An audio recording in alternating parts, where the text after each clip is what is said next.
अन्नदाता। पग पग पर है संग तुम्हारे अन्नदाता।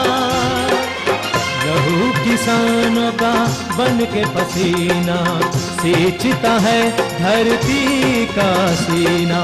मेहनत का तेरी हक दिलवाने, नई तकनीक नई खोज बताने। पशुधन को गुणवान बनाना, पौध सुरक्षा को सिखलाना, खेती के सब गुर समझाने, भारत का सरताज बनाने। आठों पहर है संग तुम्हारे अन्नदाता अन्नदाता। नमस्कार, मैं हूं नीलू। आप सभी दर्शकों का अन्नदाता कार्यक्रम में स्वागत करती हूं। हर रोज की तरह कार्यक्रम में लेकर आई हूं खेतीबाड़ी से जुड़ी हुई बहुत सी लाभकारी जानकारियां। तो चलिए सबसे पहले देखते हैं क्या है विशेष आज के कार्यक्रम में। सोयाबीन की खेती से अधिक पैदावार के लिए बुआई से पहले ध्यान रखने योग्य जरूरी बातें। स्वस्थ पौधे के लिए धान की उन्नत किस्में और नर्सरी डालने पर जानकारी। ओल की भरपूर उत्पादन देने वाली किस्में और उन्नत बुआई तकनीक।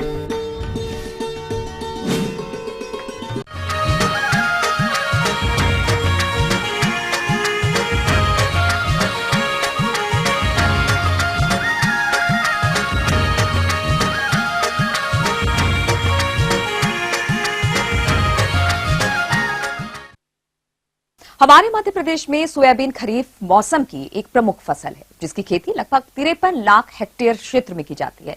लेकिन इसकी औसत उत्पादकता अन्य राज्यों की तुलना में काफी कम है और इसकी औसत उपज के कम मिलने के कारणों पर गौर करें तो उसमें प्रमुख है क्षेत्र के अनुसार उन्नत किस्मों का चयन न करना, गुणवत्ता युक्त बीज की बुआई उचित समय पर न करना, खेत की तैयारी अच्छी तरह से नहीं करना इत्यादि शामिल है। तो प्रदेश के जो किसान भाई सोयाबीन की खेती करना चाहते हैं, वो इससे अधिक उपज लेने के लिए कौन सी उन्नत किस्म का चुनाव करें तथा बुआई से पहले कौन कौन सी जरूरी बातों का ध्यान रखें, इस बारे में सुझाव दे रहे हैं कृषि विज्ञान केंद्र मंदसौर के वैज्ञानिक। आज जो कि हमारे मालवा क्षेत्र की प्रमुख फसल है खरीफ में सोयाबीन, इसके संबंध में कुछ जानकारी देना चाहूँगा। सर्वप्रथम हमारे लगभग मालवा क्षेत्र में 40 साल से सोयाबीन की खेती की जा रही है, लेकिन किसान भाइयों को जितना उत्पादन मिलना चाहिए वो प्राप्त नहीं हो पा रहा है। तो कुछ महत्वपूर्ण बातों का ध्यान रखेंगे तो निश्चित रूप से एक अच्छा उत्पादन प्राप्त कर सकते हैं। सोयाबीन की खेती प्रदेश में 750 से 1500 मिलीमीटर औसत वर्षा वाले क्षेत्रों में की जा सकती है। इसकी खेती के लिए ये चिकनी दोमट मिट्टी, जिसमें कार्बनिक पदार्थ की मात्रा अच्छी हो और अच्छे जल निकास वाली भूमि उपयुक्त मानी जाती है। ध्यान रखें कि इसकी खेती बहुत ही रेतीली तथा अति क्षारीय या अम्लीय भूमि में न करें। तो किसान भाई, अभी सबसे बड़ी बात यह है कि हमको खेत की तैयारी करना है और कल्टीवेटर से हम खड़ी और आड़ी दो तरह से हम 2 बार में उसको चला दें कल्टीवेटर को और पाटा लगा के ज़मीन को छोड़ दें। ये ज़रूरी हो गया है। हमारा ये कार्बनिक उसकी कमी हो जाने के कारण जीवांश कम हो गया है, तो उसके अंदर देसी खाद का उपयोग ज़रूर करना है। बाकी जो दूसरी खाद है, रासायनिक उर्वरक है, वो जैसा कि कहा कि यदि आपने मिट्टी की जांच करा ली है तो उसके आधार पर दें, और किसी कारण से नहीं करा सके हैं तो इसकी 25 किलो नाइट्रोजन और 60 किलो फास्फोरस, 40 किलो पोटास और 20 किलो सल्फर, ये अति आवश्यक तत्व है। रासायनिक उर्वरक बताया जा रहा है, उसको हमको पहले ही डालना है, बुआई से पहले। अब बात करते हैं किस्मों के चयन के बारे में। किसान भाइयों, किस्मों का चयन क्षेत्रीय अनुकूलता, फसल चक्र एवं कीट रोगों के प्रकोप एवं सिंचाई व्यवस्था के आधार पर करना चाहिए। इसकी प्रमुख उन्नत किस्में इस प्रकार हैं। तो इसमें कई आजकल अभी कुछ नई किस्में भी निकली हैं, जैसे जवार सोयाबीन 2034 है, उसको लगा सकते हैं। जवार सोयाबीन 2029 है, वो लगा सकते हैं। NRC 86 वो भी अभी नई वैरायटी निकली है, उसको लगा सकते हैं। बाकी जो हमारी पुरानी किस्में हैं उनमें JS 9305 है, वो भी लगा सकते हैं। JS 9560 है। ये सब 100 दिन से कम में आने वाली किस्में हैं। इनका बीज जो है सही स्रोत से खरीदें और प्रमाणित बीज का उपयोग करें। यदि किसान भाइयों आपके पास घर का बीज है तो उसकी अंकुरण जांच अवश्य कर लें। कुछ नहीं, जो भी जैसा भी हम बीज बोने जा रहे हैं उसमें से 100 दाने लेना है और चाहे तो आप एक छोटी क्यारी बना के उसमें लगा सकते हैं, और नहीं तो टाट जो रहता है अपने उस पर भी लगा सकते हैं, और 4-5 दिन उस पर हल्का पानी का छींटा मारते रहे और 5 दिन में आपका अंकुरण कंप्लीट दिखाई दे जाएगा। तो जो अंकुरण होगा, जो स्वस्थ पौधा है उसको गिन लें। यदि 70% से ऊपर है तो आप अपने घर का बीज का उपयोग करें।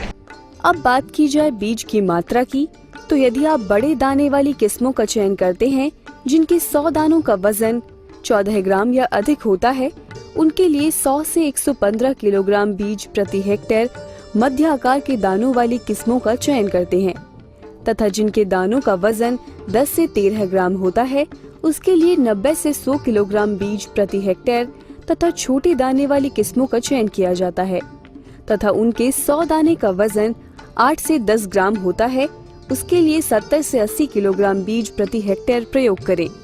दूसरा एक महत्वपूर्ण है बीज उपचार। कई फफूंद जनित रोग लग जाते हैं हमारे, जिससे बहुत ज़्यादा पौधों की संख्या सूख जाती है, तो इसके लिए बीज उपचार अवश्य करें। और बीज उपचार में आप चाहें तो वाविस्टिन थायरम ले सकते हैं 2:1 के अनुपात से, या फिर जो मिक्स है अपना वीटावेक्स आता है तो उसका प्रयोग 2.5 ग्राम प्रति किलो बीज करें उसका। इसके साथ साथ ही कुछ जैव उर्वरक हैं, इनका भी हम प्रयोग कर सकते हैं। तो इसके अंदर एक राइजोबियम कल्चर है, इसका उपयोग करें, और दूसरा एक PSB है, फास्फोरस सोलबिलाइज्ड बैक्टीरिया है। तो करीब 10 ग्राम प्रति किलो बीज के मान से पहले फफूंदनाशक दवा और उसके बाद फिर जैव उर्वरक का उपयोग करना है। ये दोनों जीवाणु हैं, ये हमारे यदि हम राइजोबियम और PSB करते हैं तो नाइट्रोजन और फास्फोरस को काफ़ी कुछ उपलब्ध करा देते हैं पौधों के लिए। बुवाई है, बुवाई में ध्यान रखें। बोने की जो सही तरीका है वो है कि हम बोना कतार से कतार हम 45 सेंटीमीटर जो फैलने वाली वैरायटी है उनके लिए, और जो कम फैलने वाली है तो उनमें हम 30 सेंटीमीटर रख सकते हैं, और पौधे से पौधे की दूरी 5 से 6 सेंटीमीटर, और बीज को 2-3 सेंटीमीटर गहराई पर डालें। इस तरीके से हम बुवाई करें, और बुवाई हम कोशिश करें कि या तो BBF पद्धति से ब्रॉड ब्रांड फरो आता है उसका उपयोग करें, नई तकनीक है उसमें। ये खासकर जो मौसम है इसको देखते हुए उसका उपयोग करना बहुत उचित होगा, क्योंकि कम बारिश हो तब भी उसमें हमारी फसल का उत्पादन मिल जाता है, और ज़्यादा हो जाए तो एक्सेस पानी भी निकल जाता है, तो उस पर हम करें, या फिर रेज बेड पद्धति से करें। इस तरह से बुवाई करें। सिंपल जो हमारा अभी करते थे स्वीप सीड ड्रिल से, उसकी जगह हमको इस विधि से बुवाई करना है। अब बात करते हैं जल प्रबंधन की। सोयाबीन की फसल को साधारणतया सिंचाई की आवश्यकता नहीं होती है, परंतु यदि बीच में लंबा सूखा काल हो तो प्रमुख क्रांतिक अवस्थाओं जैसे बीज अंकुरणवान, वृद्धि, पुष्पम व फली बनने की अवस्था में सिंचाई की आवश्यकता पड़ सकती है। इन अवस्थाओं में पानी की कमी से उत्पादन में 50% तक की कमी आ सकती है। अब आइए बात करते हैं खरपतवार प्रबंधन की। सोयाबीन की फसल में तरह तरह के खरपतवार उगते हैं, जिनकी तीव्रता शुरू के 45 दिनों तक अधिक होती है। इनकी वजह से सोयाबीन की फसल में भारी नुकसान होता है। खरपतवार नियंत्रण करने के लिए पहली निदाई बुवाई के 15 से 20 दिन बाद तथा दूसरी 35 से 40 दिन बाद डोरा चलाकर या हस्तचलित एवं स्वचलित निंदाई यंत्रों से करनी चाहिए। तो किसान भाइयों, उपरोक्त बताई गई बातों को ध्यान में रखकर यदि आप सोयाबीन की खेती करते हैं तो आप निश्चित रूप से 25 से 30 क्विंटल उत्पादन प्रति हेक्टेयर प्राप्त कर अपनी आर्थिक आय में वृद्धि कर सकते हैं। ये थी कुछ उपयोगी जानकारियां। अब लेते हैं एक छोटा सा ब्रेक, जल्द लौटेंगे और कार्यक्रम में आगे है महत्वपूर्ण जानकारियां। बने रहिए हमारे साथ।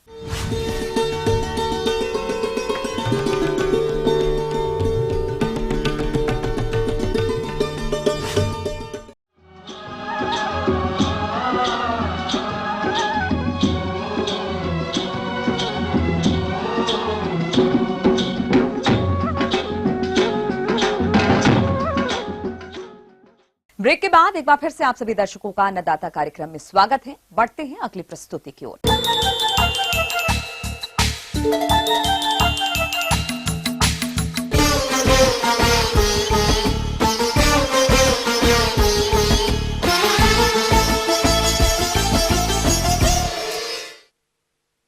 हमारे राज्य में खरीफ मौसम में धान की खेती व्यापक क्षेत्र में की जाती है और हमारे जो किसान भाई इस मौसम में धान की खेती करना चाहते हैं उनके लिए वर्तमान समय धान की नर्सरी डालने के लिए उपयुक्त चल रहा है। तो आप स्वस्थ पौध प्राप्त करने के लिए धान की नर्सरी किस विधि से डालें तथा नर्सरी डालते समय कौन कौन सी बातों का ख्याल रखें, इस बारे में जानकारी दे रहे हैं किसान भाइयों। जैसा आप सभी लोग अब देख रहे हैं कि बारिश का मौसम आने वाला है और हमें भी आशा आपसे करते हैं कि आप अपनी खेत की तैयारी धान के लिए अब शुरू कर दिया होगा आपने। और दूसरी चीज़, एक चीज़ और आपको बताना चाहूँगा मैं कि आपने जो भी खेत गर्मी में चाहे गेहूं के ख़त्म हुए हों या तो फिर चने के ऐसी वैरायटीज़ के जो ख़त्म हुए हैं उनको आपने एक जुताई करके ज़रूर छोड़ दिया होगा। एक चीज़ मैं बताना चाहूँगा यहाँ पे कि कम से कम 700 वर्ग मीटर एरिया में ये आपका 1 हेक्टेयर के लिए पर्याप्त नर्सरी तैयार हो जाती है। किसान भाइयों, धान की स्वस्थ पौध तैयार करने के लिए नर्सरी में बीज डालने से पहले जरूरी है कि नर्सरी अच्छी तरह बनाई गई हो। तो नर्सरी किस तरह बनानी है, आइए जानते हैं। पहले हम क्या करते हैं कि नर्सरी को थोड़ा ऊंचा बनाते हैं, मतलब कम से कम 15 से लेकर 20 सेंटीमीटर हमारी जमीन की सतह है उससे ऊंची होनी चाहिए। उसमें हम जितनी हमको जरूरत है, बेसिकली मान के चलिए जो अगर आपके पास गोबर की खाद यदि कम है तो 100 से 200 केजी भी चल जाएगा, लेकिन यदि ज्यादा है आपके पास लगता है कि नहीं ठीक है तो एक 500 किलोग्राम तक आप डाल सकते हैं।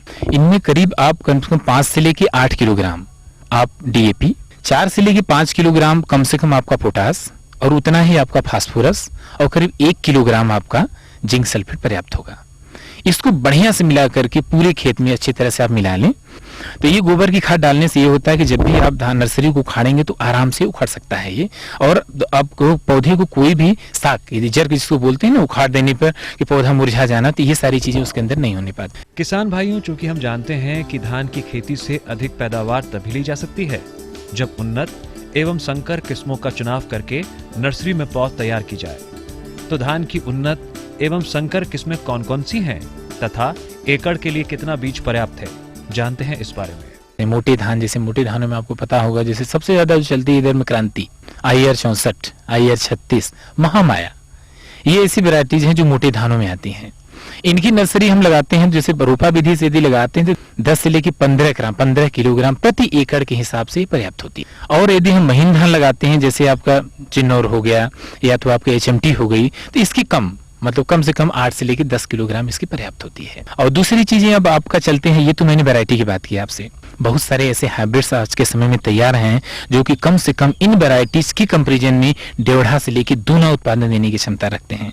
उनमें जो सबसे ज्यादा जो प्रयोग की जा रही है अभी PA6 444, दूसरा जबलपुर के द्वारा भी 2 हाइब्रिड निकाले गए हैं, वो है आपका GRS 4, GRS 5 और एक तीसरा भी नया आ गया है, आप लोग जान लीजिए GRS 8, जो उसका भी उत्पादन बहुत ज्यादा एरिया में लोग लेने लगे हैं। और कम से कम इनमें 70 से लेकर 80 कुंटल प्रति हेक्टेयर की मतलब एवज में आप उत्पादन ले सकते हैं, ये कम से कम है। नर्सरी में बीज डालने से पहले बीजों को उपचारित करना बेहद ही जरूरी है, तभी स्वस्थ पौध तैयार की जा सकती है।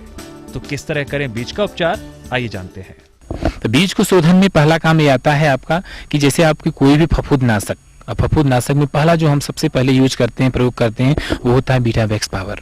बीटावैक्स पावर का 2 ग्राम प्रति किलोग्राम के हिसाब से उसको हम मिश्रित करते हैं या धान में मिलाते हैं। और एक चीज मैं आपको नई चीज बताना चाहूंगा जो कि पौधे को ज्यादा बढ़ावा प्रदान करती है, वो होता है आपका थायोमेथाक्जाम। 1.5 से लेकर 2 मिलीलीटर प्रति किलोग्राम के हिसाब से आप धान के बीज में मिला लें। इसके मिलाने से ये होता है कि आपकी धान जो 20 दिन में जो बढ़नी चाहिए वो 10 दिन में बढ़ जाती है। नर्सरी डाल देने के बाद ये आ जाती है कि हम कम नमी को कैसे मेंटेन रखें जिससे कि हमारी पूरी नर्सरी उग जाए। एक चीज आपको बता दें कि जब आपने गोबर की खाद डाल के नर्सरी को लाइन विधि से लगा दिया या छिटकाव विधि से लगा दिया, तो आपको उसके तुरंत बाद हजारे की सहायता से पानी ऊपर डालना है।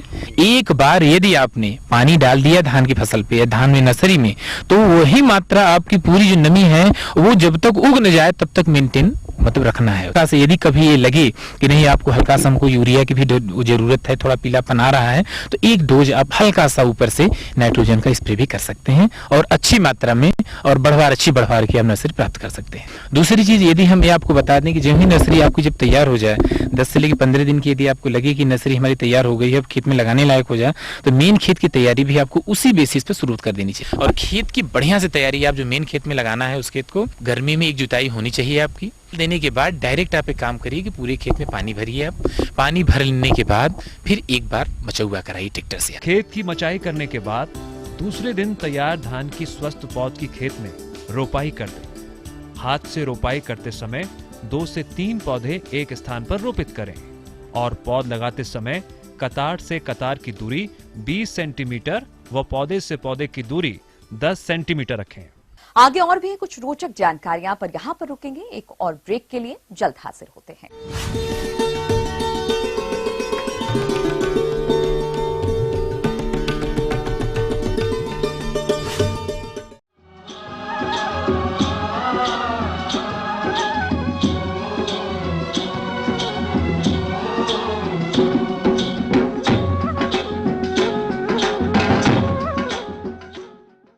ब्रेक के बाद आप सभी दर्शकों का स्वागत है। चलिए अब रुख करते हैं अगली कड़ी की ओर।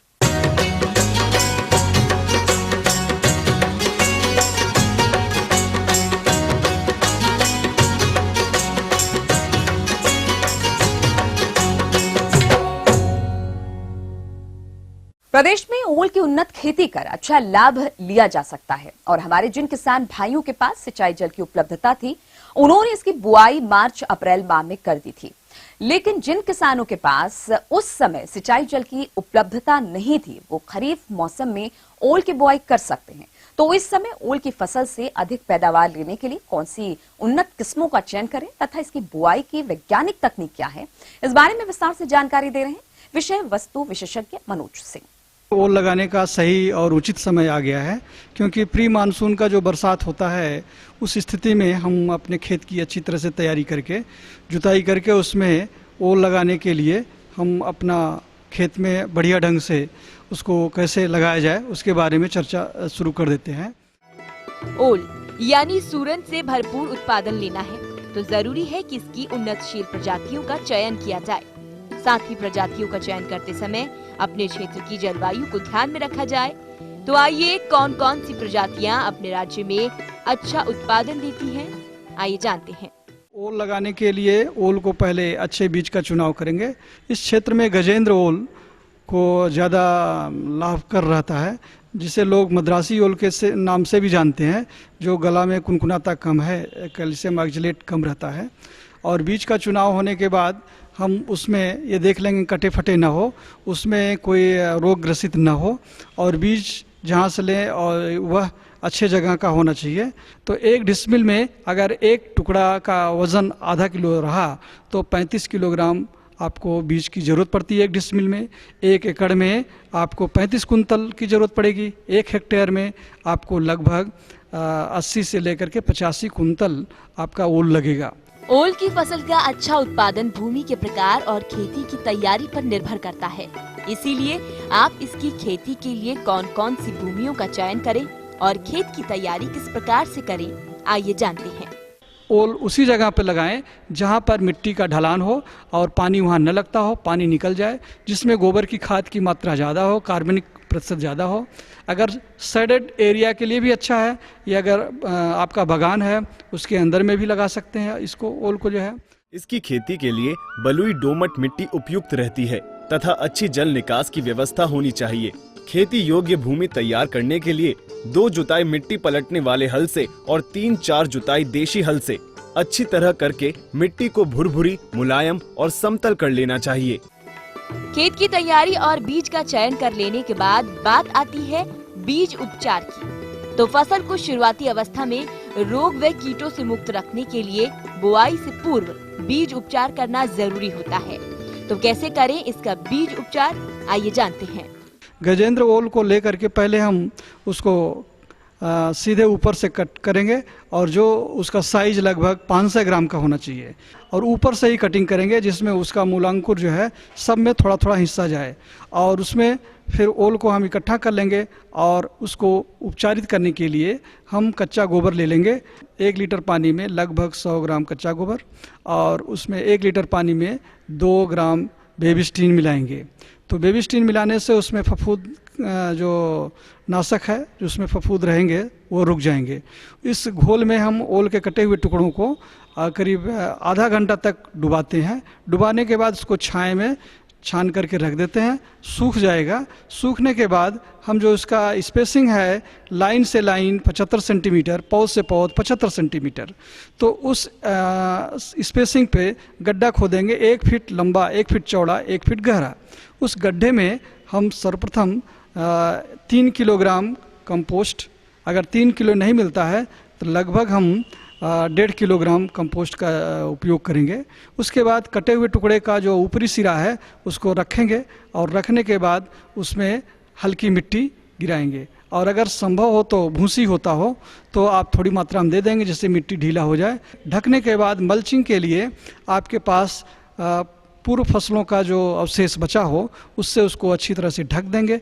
उसको ढकने से क्या है कि वहाँ नमी बना रहेगा, खरपतवार नहीं निकलेगा और हमारा पौधा जल्दी निकल आएगा।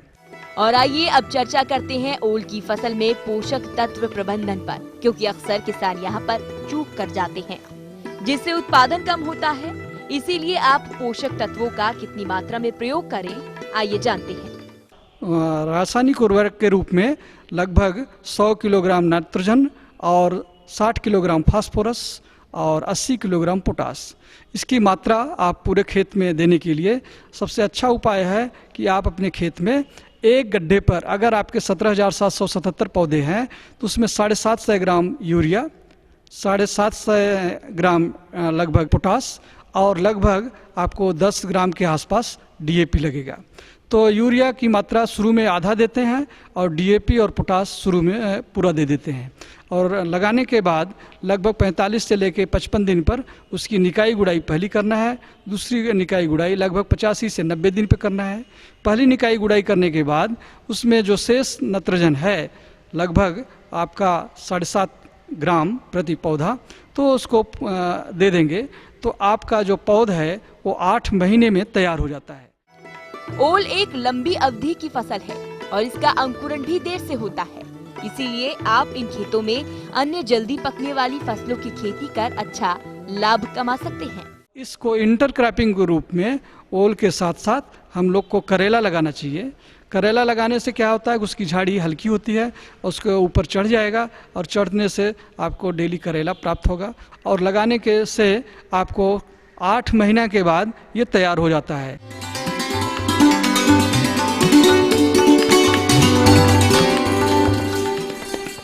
अन्नदाता हेल्पलाइन निशुल्क फोन संपर्क सेवा के माध्यम से आपके द्वारा पूछे गए कृषि से जुड़े प्रश्नों में से 1 या 2 महत्वपूर्ण प्रश्न को हम अपने कार्यक्रम में शामिल करते हैं। इसी के तहत आज का चयनित प्रश्न और उसका जवाब इस प्रकार है। अन्नदाता निशुल्क फोन संपर्क सेवा के माध्यम से पूछे गए प्रश्नों में से आज हमने जिस प्रश्न को कार्यक्रम में शामिल किया है उसे पूछा है ग्राम सुखौली, जिला शिवपुरी के कृषक मनोज धाकड़ ने। यह गोबर गैस संयंत्र की उपयोगिता एवं लाभ के बारे में जानकारी चाहते हैं। तो मनोज धाकड़ जी, आपकी जानकारी हेतु प्रस्तुत है कार्यक्रम का यह अंश। जीवांश पदार्थों को एक निश्चित तापक्रम, अम्लीयता की स्थिति, नमी एवं वायु की अनुपस्थिति में जीवाणुओं की क्रिया से होती है। इस क्रिया के फलस्वरूप जो ज्वलनशील गैस बनती है उसे बायोगैस कहा जाता है। बायोगैस जिस प्लांट में बनाया जाता है उसे बायोगैस प्लांट कहते हैं। प्लांट में बने बायोगैस का उपयोग घरेलू ईंधन के रूप में, रोशनी के रूप में, डीजल एवं पेट्रोल इंजन में, बायो खाद के रूप में, सैलरी का लगभग 20 से 25% भाग बायोगैस में बदल जाता है, जबकि 75 से 80% सैलरी का भाग बायो खाद के रूप में मिलता है। 2 घन मीटर के बायोगैस संयंत्र से 1 महीने में 2 गैस सिलेंडर की बचत हो सकती है। 2 घन मीटर के बायोगैस संयंत्र से परिवार के 5 से 8 सदस्यों का खाना आसानी से पकाया जा सकता है। 1 घन मीटर बायोगैस वाली प्लांट को बनाने के लिए 2 से 3 जानवरों और पशुओं की आवश्यकता होती है। इसमें कम से कम 25 किलोग्राम गोबर की आवश्यकता होती है। इससे 3 से 4 व्यक्ति का खाना प्रतिदिन बनाया जा सकता है। 2 घन मीटर बायोगैस प्लांट बनाने के लिए 4 से 6 पशुओं की आवश्यकता होती है। इसमें 50 किलोग्राम गोबर की आवश्यकता होती है। इससे 5 से 8 व्यक्ति का खाना बनाया जा सकता है। 3 घन मीटर गोबर गैस प्लांट बनाने के लिए 7 से 9 पशुओं की जरूरत होती है एवं 75 किलोग्राम गोबर की जरूरत होती है। इससे 8 से 12 व्यक्ति का खाना बनाया जा सकता है। जबकि 4 घन मीटर बायोगैस प्लांट बनाने के लिए 10 से 12 पशुओं की आवश्यकता होती है, अर्थात 100 किलोग्राम गोबर की आवश्यकता होती है। इससे 12 से 16 व्यक्ति का खाना बनाया जा सकता है।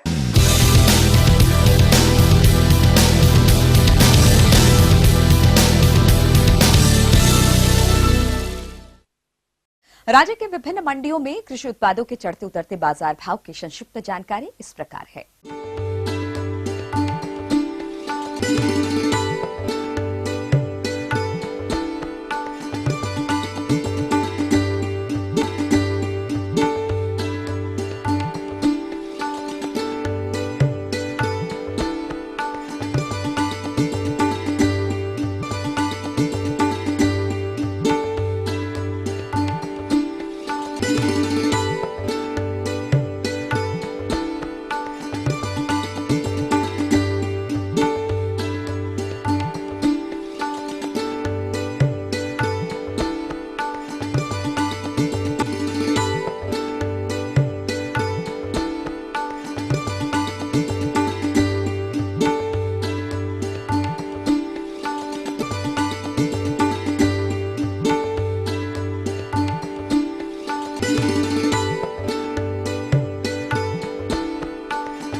अब आइए देखते हैं कल दिखाए जाने वाले कार्यक्रम की मुख्य झलकियां। अरहर की उन्नतशील किस्में एवं वैज्ञानिक तकनीक से खेती पर जानकारी, भिंडी की उन्नत किस्में एवं वैज्ञानिक तकनीक से खेती पर जानकारी। हम ये उम्मीद करते हैं कि आज का कार्यक्रम आप सभी दर्शकों के लिए उपयोगी रहा होगा। किसान भाइयों, अन्नदाता आपकी सेवा के लिए संकल्परत हैं। कृषि संबंधित समस्या एवं सुझाव के लिए आप हमें इस पते पर संपर्क कर सकते हैं। प्रोड्यूसर अन्नदाता, ETV Madhya Pradesh Chhattisgarh, Ramoji film city Hyderabad 501512। साथ ही आप हमें ईमेल भी कर सकते हैं। हमारा ईमेल है annadatamp@etv.co.in। इसके अतिरिक्त आप हमें निःशुल्क हेल्पलाइन नंबर 1800108459 पर भी सोमवार से शनिवार सुबह 10 से शाम 4 बजे तक के बीच संपर्क कर सकते हैं। फिलहाल अन्नदाता की पूरी टीम को इजाजत दीजिए। कल फिर इसी समय आपसे मुलाकात होगी कृषि संबंधी कुछ और महत्वपूर्ण जानकारियों के साथ। तब तक के लिए नमस्कार।